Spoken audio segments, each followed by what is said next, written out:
আসসালামু আলাইকুম, স্বাগত জানাচ্ছি চ্যানেল আই সংবাদে। আমি রিদিতা রেজা। শুরুতেই জানিয়ে দিচ্ছি ফ্রেশ আটা ময়দা সুজি সংবাদ শিরোনাম। ধর্ম নয়, মেধার ভিত্তিতে যাচাই করার কথা বললেন তারেক রহমান। উত্তরাঞ্চলে কৃষি নির্ভর শিল্পের পাশাপাশি পাবলিক বিশ্ববিদ্যালয় ও মেডিকেল কলেজ করার প্রতিশ্রুতি। যারা রাজনীতিকে পেশা হিসেবে নিয়েছে তারাই চাঁদাবাজি দখলদারিতে জড়িত বলে জামায়াত আমিরের মন্তব্য। নারীদের সম্মানে আঘাত আসলে প্রতিরোধের আহ্বান। আসন্ন নির্বাচনে ঢাকা 14, 16 ও 18 আসনের 18% ভোট কেন্দ্র ঝুঁকিপূর্ণ বলছে সেনাবাহিনী। সারা দেশে আনসার ও গ্রাম প্রতিরক্ষা বাহিনী মোতায়েন। এবং গাজীপুরে চিকিৎসক সানোয়ার হোসেনের বিশাল কৃষি খামার। প্রযুক্তি নির্ভর যান্ত্রিক জীবনের পাশাপাশি মাটির সান্নিধ্যে সুস্থতা আর প্রশান্তির অনন্য উদাহরণ। এছাড়া নিটল টাটা বিশেষ সংবাদে যা থাকছে।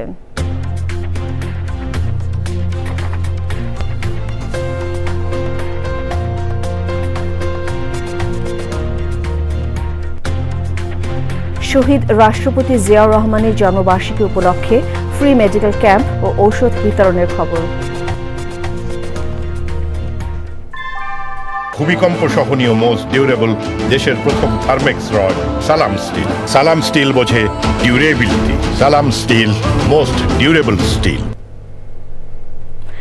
সংবাদ শিরোনামগুলো জানাচ্ছিলাম। এখনকার এই সংবাদ আয়োজন একই সঙ্গে চ্যানেলের ইউটিউব চ্যানেল এবং চ্যানেলের ওটিটি প্ল্যাটফর্ম আইস্ক্রিনে লাইভ স্ট্রিম হচ্ছে। ইস্পাহানি মির্জাপুর জাতীয় সংসদ নির্বাচন 2026।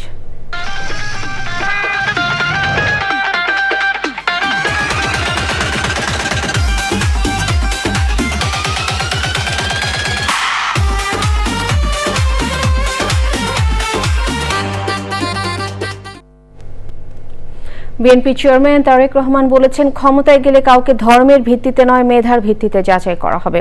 ঠাকুরগাঁও, নীলফামারী ও দিনাজপুরে নির্বাচনী জনসভায় তিনি উত্তরাঞ্চলে কৃষি নির্ভর শিল্প গড়ে তোলার পাশাপাশি পাবলিক বিশ্ববিদ্যালয় ও মেডিকেল কলেজ হাসপাতাল করার প্রতিশ্রুতি দেন। সমালোচনা করলে জনগণের কোনো লাভ হয় না মন্তব্য করে তারেক রহমান বলেন, বিএনপি নেতাকর্মীদের প্রথম ও শেষ ঠিকানা বাংলাদেশ। হাসান বাপ্পির সহযোগিতায় ও জয়দেবের ভিডিওচিত্র রিয়াজ ইসলামের রিপোর্ট। ত্রয়োদশ জাতীয় সংসদ নির্বাচন সামনে রেখে নির্বাচনী প্রচারের অংশ হিসেবে দীর্ঘ 23 বছর পর ঠাকুরগাঁওয়ে বিএনপি চেয়ারম্যান তারেক রহমান সকাল 10টায় বিমানযোগে সৈয়দপুরে পৌঁছান তিনি। এরপর হেলিকপ্টারে করে বেলা 11:30টায় যোগ দেন ঠাকুরগাঁও বালক উচ্চ বিদ্যালয়ের বড় মাঠের জনসভায়। মূল মঞ্চে বিএনপি ও বিভিন্ন অঙ্গ সংগঠনের নেতাকর্মীদের সাথে ছিলেন দলের মহাসচিব মির্জা ফখরুল ইসলাম আলমগীর। প্রধান অতিথির বক্তব্যে উত্তরাঞ্চল নিয়ে বিভিন্ন পরিকল্পনা তুলে ধরেন তারেক রহমান। আমরা পঞ্চগড় এবং ঠাকুরগাঁয় যে চিনি কল আছে, যে রেশম কারখানা আছে, পঞ্চগড়ে যে চা শিল্প আছে, এই শিল্পগুলোকে আবার আমরা গড়ে তুলতে চাই, যাতে করে এই এলাকার মানুষ বেকার না থাকে, যাতে করে এই এলাকার মানুষ কর্মসংস্থানের মাধ্যমে হালাল রুজি করে বেঁচে থাকতে পারে। এই এলাকায় বহু শিক্ষিত যুবক আছে যারা আইটিতে কাজ করে থাকেন। সেই জন্য আমরা এই এলাকায় কৃষিকে যেরকম জোর দিব, কৃষির সাথে সম্পর্কিত শিল্প কারখানা যেমন গড়ে তুলব, একইভাবে যারা আইটিতে কাজ করে তাদের জন্য আইটি পার্ক বা আইটি হাব আমরা গড়ে তুলতে চাই, যাতে এলাকার ছেলেরা এলাকা থেকেই তারা তাদের কর্মসংস্থানের ব্যবস্থা করতে পারে। তিনি আরও বলেন, মানুষের ভালোবাসায় রাষ্ট্র পরিচালনার দায়িত্ব পেলে শ্রেণী বৈষম্য ভুলে গণমানুষের জন্য কাজ করবে বিএনপি। দীর্ঘদিন ধরে অবহেলিত উত্তরাঞ্চলের এই জনপদগুলো। বিএনপি চেয়ারম্যান তারেক রহমানের বক্তব্যে উঠে এসেছে এই অঞ্চলগুলো নিয়ে তার পরিকল্পনার কথা। আর সেই পরিকল্পনা বাস্তবায়িত হলে বদলে যেতে পারে এই অঞ্চলের জীবনমান। এরপর নীলফামারীতে জনসভায় যোগ দেন বিএনপি চেয়ারম্যান। আজকে এখানে দাঁড়িয়ে আপনাদের লাখো মানুষের সামনে দাঁড়িয়ে পরিষ্কারভাবে বলতে চাই, আগামী দিনের রাজনীতি হবে দেশ পুনর্গঠনের রাজনীতি, আগামী দিনের রাজনীতি হবে রাষ্ট্র গঠনের রাজনীতি। আজ আপনাদের সকলের কাছে আমি ধানের শীষের পক্ষে ভোট চাইতে এসেছি। আপনারা যদি ধানের শীষকে জয়যুক্ত করেন, আপনারা যদি ধানের শীষকে আগামী 12 তারিখে সরকার গঠনের সুযোগ দেন, তাহলে এই যে এই পরিকল্পনার কথাগুলো আপনাদের সামনে আমি আজকে তুলে ধরেছি, সেই পরিকল্পনা ইনশাআল্লাহ আমরা বাস্তবায়ন করতে সক্ষম হব। বিকেলে দিনাজপুরের বিরামপুর কলেজ মাঠে জনসভার মধ্য দিয়ে শেষ হয় তারেক রহমানের দিনভর নির্বাচনী প্রচার কার্যক্রম। পরিবর্তন করতে হবে। রিয়াজ ইসলাম, চ্যানেল আই, দিনাজপুর। যারা রাজনীতিকে পেশা হিসেবে নিয়েছে তারাই চাঁদাবাজি, দখলদারি ও মামলাবাজির সাথে জড়িত মন্তব্য করে জামায়াতে ইসলামের আমির ডাক্তার শফিকুর রহমান বলেছেন, জামায়াত রাজনীতিকে পেশা নয় সেবা হিসেবে নিয়েছে। নারীর সম্মানে আঘাত আসলে যুবকদের প্রতিরোধ গড়ে তোলার আহ্বান জানিয়েছেন তিনি। হবিগঞ্জ, মৌলভীবাজার ও সিলেটের জনসভায় জামায়াত আমির বলেছেন, গণভোটে হ্যাঁর জয় হলে পুরনো বস্তা পচার রাজনীতি পরিবর্তন হয়ে যাবে। আবুল কাশিমের ক্যামেরায় তাফিমুল ইসলামের রিপোর্ট। আইন সকলের জন্য সমান হবে, বিচার আর প্রাকৃতিক সম্পদে সমৃদ্ধ জেলা হবিগঞ্জ। জামায়াতে ইসলামীর নেতৃত্বে 11 দলীয় জোটের শরিক দল খেলাফত মজলিসের আমির ও মহাসচিব নির্বাচনে লড়ছেন এই জেলার 2টি আসন থেকে। ওই বাংলাদেশ আর দেখতে চাই না। জোটের জন্য গুরুত্বপূর্ণ এই জেলার 11 দলের নির্বাচনী সমাবেশ ঘিরে সকাল থেকেই যোগ দিতে থাকেন নেতাকর্মী ও সমর্থকরা। যারা অত্যন্ত মানবতার জীবন। প্রধান অতিথির বক্তব্যে জামায়াতের আমির ডাক্তার শফিকুর রহমান হবিগঞ্জ জেলা ও চা বাগানের উন্নয়নে নানান প্রতিশ্রুতি দেন। এখানে হাওড় বাওড়, বিল, বাদর, নদী, নালা, মৎস্য সম্পদ প্রচুর। এখানে খনিজ সম্পদ আছে। সৎ মায়ের সন্তানের মতো আচরণ করা হয়েছে যুগ যুগ ধরে। এই ধারা আমরা পাল্টে দিতে চাই ইনশাআল্লাহ। আমাদের অঙ্গীকার, যে এলাকাকে যত বেশি বঞ্চিত করা হয়েছে, আল্লাহ তাআলা আমাদেরকে দেশ পরিচালনার সুযোগ দিলে ওই এলাকা থেকেই সর্বপ্রথম আমরা উন্নয়নের কাজ শুরু করব। নারীর সম্মান রক্ষায় যুবকদের প্রতিরোধ গড়ে তোলার আহ্বান জানান জামাত আমির। আমরা বলে দিচ্ছি, অনেক সহ্য করেছি, অনেক হয়ে গেছে, প্রয়োজনে জীবন দিব, কিন্তু মায়ের ইজ্জত কাউকে কেড়ে নিতে আর দেওয়া হবে না ইনশাআল্লাহ। এরপর জামায়াতে ইসলামীর আমির যোগ দেন জন্মস্থান মৌলভীবাজারের কুলাউড়ার জনসভায়। দলের নেতাকর্মী ও সমর্থকদের ভালোবাসায় সিক্ত হন তিনি। সবশেষে সিলেটের আলিয়া মাদ্রাসা মাঠের জনসভায় যোগ দেন ডাক্তার শফিকুর রহমান। সিলেটের নানান সমস্যার কথা তুলে ধরে সমাধানের প্রতিশ্রুতি দেন তিনি। এই সিলেটের আরো বহু বঞ্চনা আছে। মেডিকেল বিশ্ববিদ্যালয় একটা হয়েছে, এতিমের মতো পড়ে আছে। ইঞ্জিনিয়ারিং কলেজ একটা হয়েছে, ওইটার কোনো ফাংশন নাই। ইনশাআল্লাহ আপনারা একটু সাহায্য করেন। আমি যদি বেঁচে থাকি, আল্লাহ যদি এই জাতির খেদমতের সুযোগ আমাকে দেন, আপনাদের দায়িত্বটা আপনারা নেন আর আপনাদের দেওয়া আমানতের দায়িত্বটা আমাকে দেন। আমি কথা দিচ্ছি, বেঁচে থাকলে ইনশাআল্লাহ আপনাদের এই দাবিগুলো অযৌক্তিক নয়, ইনশাআল্লাহ সবগুলো বাস্তবায়ন হবে ইনশাআল্লাহ তাআলা লাজিম। সিলেট ও সুনামগঞ্জের 11 দলীয় জোটের প্রার্থীদের প্রতীক তুলে দেন জামাত আমির। জনসভায় জামাতের আমির সাধারণ মানুষের কাছে একটিবার সুযোগ চেয়েছেন। তিনি বলেছেন, গত 54 বছরে বারবার সরকারকে দেখা হলেও জামাতের কোনো সরকারকে সাধারণ মানুষ দেখেননি। এজন্য এবার তিনি একটিবার সাধারণ মানুষের কাছে সুযোগ চেয়েছেন। এই সুযোগের মাধ্যমে আগামী 5 বছরকে দেশের আমূল পরিবর্তন করে দেওয়ার প্রতিশ্রুতি দিয়েছেন তিনি। সিলেটের আলিয়া মাদ্রাসা মাঠ থেকে তাফিমুল ইসলাম, চ্যানেল আই। আকিজ ইস্পাত, ভোটের হিসাব 360।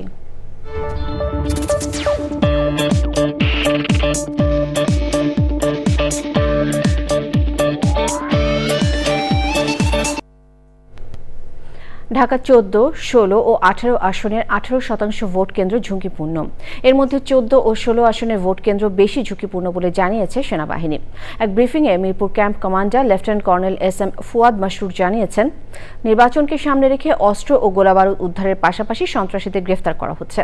বর্তমান আইনশৃঙ্খলা পরিস্থিতি স্থিতিশীল ও স্বাভাবিক রয়েছে উল্লেখ করে তিনি যে কোনো ধরনের গুজব থেকে বিরত থাকার আহ্বান জানিয়েছেন। ক্যাম্প কমান্ডার বলেন, নির্বাচনকে ঘিরে সমন্বিত নিরাপত্তা ব্যবস্থা নেওয়া হয়েছে। ব্যাপারে আমি কথা বলছি। ঢাকা 14 এবং ঢাকা 16কে আইনশৃঙ্খলা রক্ষাকারী বাহিনী এবং গোয়েন্দা সংস্থার তথ্য অনুযায়ী অধিক ঝুঁকিপূর্ণ হিসাবে চিহ্নিত করা হয়েছে। সো যেখানে অধিক ঝুঁকিপূর্ণ হিসাবে চিহ্নিত করা হয়েছে সেই হিসাবে আমাদের কার্যকরী ব্যবস্থা অলরেডি গ্রহণ করা হয়েছে এবং সেটার প্রতিফলন আপনারা গ্রাউন্ডে অবশ্যই দেখতে পাবেন। নির্বাচনকে ঘিরে জেলায় জেলায় আনসার ও গ্রাম প্রতিরক্ষা বাহিনীর সদস্য মোতায়েন শুরু হয়েছে। রাজধানী খিলগাঁওয়ে আনসার ও গ্রাম প্রতিরক্ষা বাহিনীর সদর দফতরে বাহিনীর মহাপরিচালক মেজর জেনারেল আব্দুল মোতালেব সাজ্জাদ মাহমুদ বলেছেন, অপশক্তির প্রভাবমুক্ত রেখে একটি স্বচ্ছ, নিরপেক্ষ, গ্রহণযোগ্য নির্বাচনের জন্য কাজ করবেন বাহিনীর সদস্যরা। এবারে নির্বাচনে 5,56,127 জন আনসার সদস্য মোতায়েন থাকবেন। স্ট্রাইকিং ফোর্স হিসেবে মোতায়েন করা হবে আনসার ও গ্রাম প্রতিরক্ষা বাহিনীর 11,000-এরও বেশি সদস্য।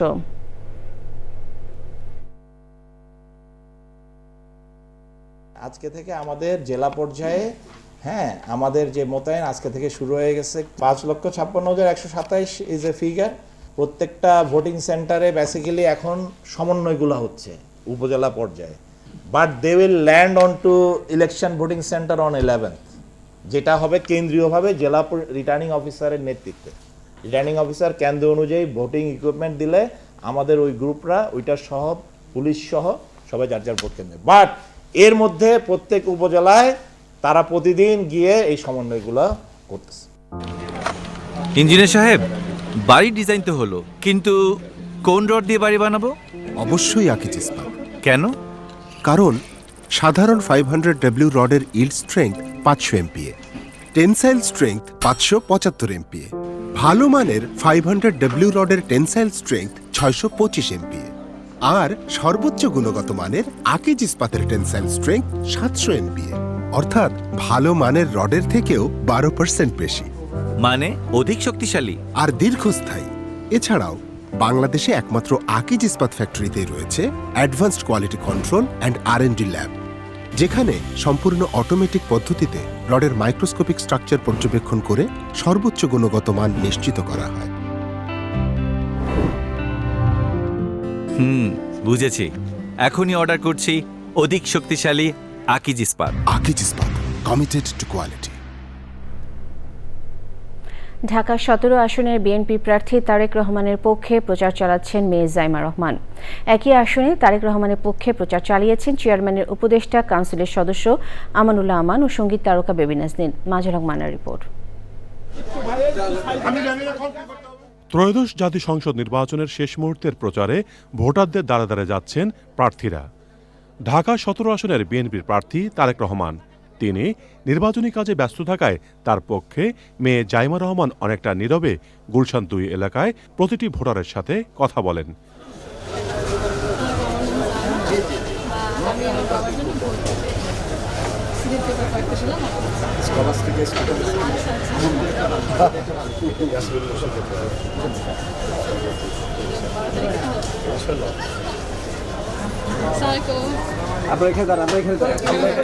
বাবা তারেক রহমানকে ভোট দেওয়ার আহ্বান জানান তিনি।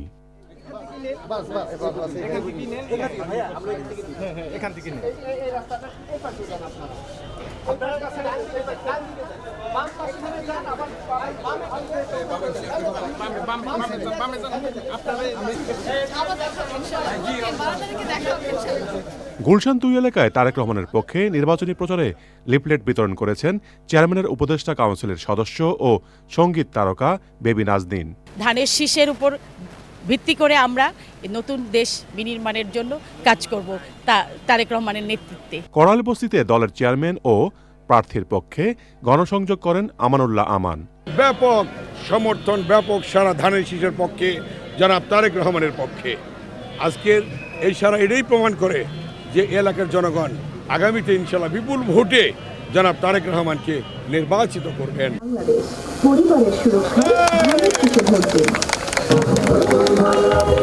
ঢাকা 17 আসনে গুলশান উদয় টাওয়ারের সামনে বিএনপি প্রার্থী তারেক রহমানের পক্ষে এলইডি উদ্বোধন করেছেন চেয়ারম্যানের উপদেষ্টা আব্দুস সালাম। এখন যদি এই 12 তারিখের নির্বাচনে আমি আশা করব যে গুলশানবাসী, বনানীবাসী অন্তত সবাই একযোগে ভোট সেন্টারে যাবেন, ভোটটা দিবেন। আপনার এলাকাবাসীর জন্য এটা একটা সৌভাগ্যের ব্যাপার যে আজকে তারেক রহমান এখান থেকে নির্বাচন করছেন। ঢাকা 13 আসনের বিএনপির প্রার্থী ববি হাজ্জাজের সমর্থনে মোহাম্মদপুর এলাকায় বের করা হয় বর্ণাঢ্য rally. Majul Haque Manna, channel I, Dhaka. প্রথমবারের মতো পোস্টাল ভোটের সুযোগে উচ্ছ্বসিত প্রবাসী বাংলাদেশিরা। কেউ কেউ আবার হাজারো মাইল পাড়ি দিয়ে দেশে ফিরেছেন ভোট উৎসবে যোগ দিতে। প্রবাসীদের সঙ্গে কথা বলে ভোট উৎসবের গল্প জানাচ্ছেন পান্থ রহমান। দেশজুড়ে নির্বাচনী উৎসব, প্রার্থীরা ব্যস্ত ত্রয়োদশ জাতীয় সংসদ নির্বাচনের প্রচারে, ভোটারদের পক্ষে টানার চেষ্টায় তারা। নির্বাচনের এমন উত্তেজনায় প্রথমবারের মতো যুক্ত হয়েছেন প্রবাসী বাংলাদেশিরাও। নির্বাচন কমিশনের তথ্য অনুযায়ী এ পর্যন্ত প্রায় 5 লাখ প্রবাসী পোস্টাল ব্যালটে ভোট দিয়েছেন, যার মধ্যে দেশে পৌঁছেছে প্রায় 4,23,000 ব্যালট। নাম, অ্যাড্রেস সব আমি দিয়েছি জাপানের। তারপর এখান থেকে আমরা একটা লেটার পেয়েছি, ওইটার ভিতরে আবার পাঠানোর জন্য আরেকটা ইনভলভ দিয়ে দেখ, একদম মানে উইদাউট পেমেন্ট। মানে আমরা পোস্ট অফিসে গেছি, পোস্ট অফিসে এটা পেমেন্ট করতে হবে না।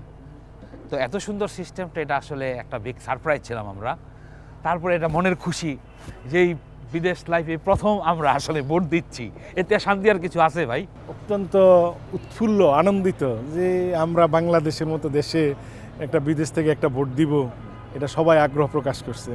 রেজিস্ট্রেশন করার পর ওনারা এনআইডি কার্ড লাগে, এভরিথিং লাগে, এরপরে ওনারা প্রত্যেক অ্যাড্রেসে ভোটারই পাঠিয়ে দিচ্ছে, ব্যালট পাঠিয়ে। ভোটের উত্তেজনায় যুক্ত হতে অনেকে দেশেও ফিরেছেন নিজের পছন্দের নেতা নির্বাচনে। আগে যে ছোটবেলায় আমরা ভোটের মধ্যে একটা আনন্দ উৎসব পাইতাম, মনে হইতেছে কোনো চাঁদ রাইত হইতেছে, কোনো ঈদের মেলা হইতেছে, কোনো বৈশাখী মেলা হইতেছে, সেই জিনিসগুলো এখন খুঁজে পাওয়া যেতেছে না। সত্যিকারই করা বলতে আমার এই জীবনের প্রথম, মানে একবার ভোট দিয়েছিলাম, আর এই প্রথম, এই সেকেন্ডবার ভোট দিব ইনশাল্লাহ। এখন বহির্বিশ্বে যারা আছে বাংলাদেশিরা, এদের জন্য যে একটা ভোটের ব্যবস্থা করছে, এখন বিদেশে বসে আপনি ভোট দিতে পারতেছেন, এটা কিন্তু একটা ভালো কাজ, অনেক ভালো কাজ হয়েছে। ওখানে যদি থাকতাম তাহলে তো আমি ভোট দিতে পারতাম। চলে আসছি আমার বিজনেসের কাজে, এখন যেহেতু ভাগ্যবশত ভোটের টাইমটা পড়ে গেছে, তাহলে তো ভোট ইনশাল্লাহ দিতে হবে। নিজের ভোটাধিকার প্রয়োগ করে দেশ গঠনে ভূমিকা রাখতে পেরে আনন্দিত এই প্রবাসীরা। তাদের মতে ভোট শুধু অধিকার নয়, এটি সম্পদও। পান্থ রহমান, চ্যানেল আই, ঢাকা। এবার অন্যান্য সংবাদ। চিকিৎসা পেশার ব্যস্ততার মাঝেও শেকড় ও মাটির টানে দৃষ্টান্ত স্থাপন করেছেন অধ্যাপক ডাক্তার মোহাম্মদ সানোয়ার হোসেন। হাসপাতালে চিকিৎসা সেবা দেওয়ার পাশাপাশি তিনি গাজীপুরের নীলের পাড়ায় গড়ে তুলেছেন বিশাল কৃষি খামার। প্রযুক্তি নির্ভর যান্ত্রিক জীবনে মাটির সান্নিধ্যের সুস্থতা আর প্রশান্তির এক অনন্য উদাহরণ গড়েছেন তিনি। বিস্তারিত জানাচ্ছেন শাইখ সিরাজ। গাজীপুরের নীলের পাড়া গ্রাম, চারিদিকে সবুজের সমারোহ আর পাখির কলকাকলি। এই গ্রামেই গড়ে উঠেছে এক অনন্য কৃষির আয়োজন, যার কারিগর কোনো পেশাদার কৃষক নন, বরং দেশের অন্যতম খ্যাতিমান চিকিৎসক অধ্যাপক ডক্টর মোহাম্মদ সানোয়ার হোসেন।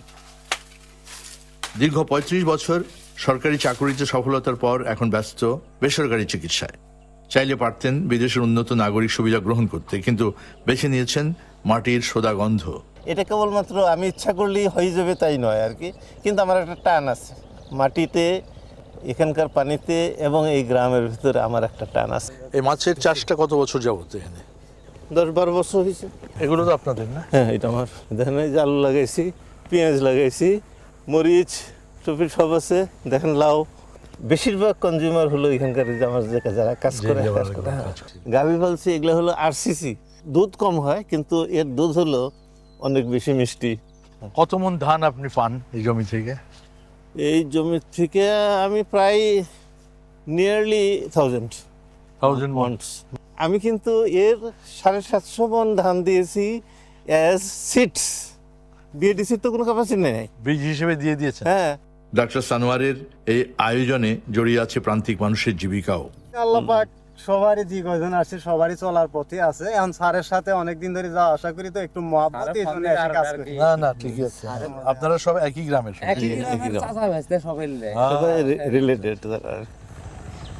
দৃশ্যত খামারটি বড় না হলেও প্রভাব বিচারে উদ্যোগটি বিশাল।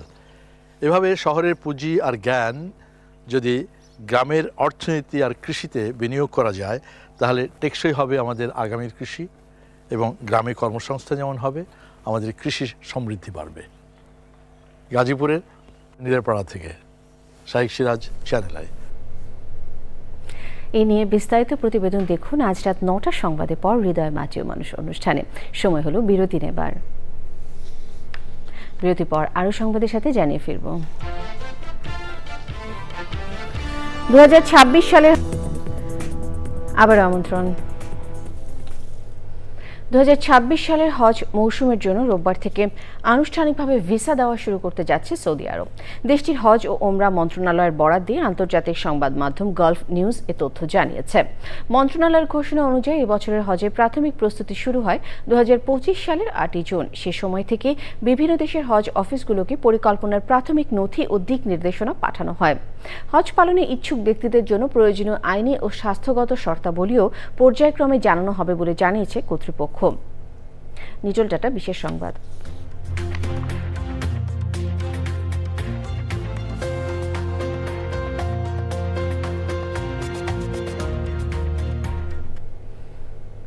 শহীদ রাষ্ট্রপতি জিয়াউর রহমানের জন্মবার্ষিকীকে ঘিরে মিরপুরের ভাসানটেক এলাকায় বিআরবি মাঠে ফ্রি মেডিকেল ক্যাম্প ও ঔষধ বিতরণ করেছেন ডাক্তার জুবাইদা রহমান। সেই সময় তিনি ভাসানটেক বস্তিতে আগুনে পুড়ে যাওয়া 6 পরিবারের শিশুসহ 19 জনকে সহযোগিতা ও খাদ্য সামগ্রী দেন। তিনি এলাকার সাধারণ মানুষকে আশ্বস্ত করে বলেন বিএনপি জনগণের পাশে থাকবে। এরপর মহাখালী টিএনটি মহিলা কলেজে শিশু কিশোরদের বই তুলে দেন ডাক্তার জুবাইদা রহমান। ভাষার মাসে বই হোক শিশুদের মাঝে সবচেয়ে সুন্দর উপহার প্রতিপাদ্যে এই অনুষ্ঠানের আয়োজন করে জিয়াউর রহমান ফাউন্ডেশন।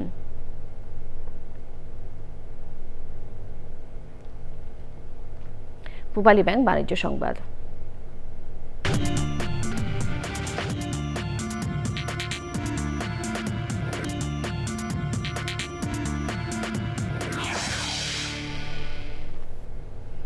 জ্বালানি খাতে বিদেশি বিনিয়োগ করা কোম্পানির শ্রমিক কল্যাণ তহবিলে মুনাফা দেওয়ার বিধি সংশোধন করতে যাচ্ছে শ্রম মন্ত্রণালয়। এতে আইন অনুযায়ী শ্রমিকের পাওনা লাভের 5% হলেও তা 1% রাখা হচ্ছে। ঢাকা রিপোর্টার্স ইউনিটিতে সংবাদ সম্মেলন করে সরকারের এই উদ্যোগের প্রতিবাদ জানিয়েছে শেভরন বাংলাদেশ এমপ্লয়িজ ইউনিয়ন ও টালো বাংলাদেশ এমপ্লয়িজ ইউনিয়ন। এই উদ্যোগকে বৈষম্যমূলক ও অবৈধ উল্লেখ করে তারা অভিযোগ করেন এই বিষয়ে একাধিক মামলা থাকার পরও তা পাশ কাটিয়ে জাতীয় নির্বাচনের আগে তড়িঘড়ি করে এই সিদ্ধান্ত নেওয়া হয়েছে। এই উদ্যোগ থেকে সরে না এলে গণতান্ত্রিক উপায়ে আন্দোলন করার ঘোষণা দেওয়া হয়। সংবাদ সম্মেলনে লিখিত বক্তব্য পাঠ করেন শেভরন ইউনিয়নের সাধারণ সম্পাদক মোহাম্মদ নূরে আলম সিদ্দিকী। শ্রমিক সংগঠনের পক্ষ থেকে ছিলেন বাবুল আক্তার ও অন্যরা। আবারও বিরতি নিচ্ছে, ফিরে এসে যা দেখবেন। খেলার খবর।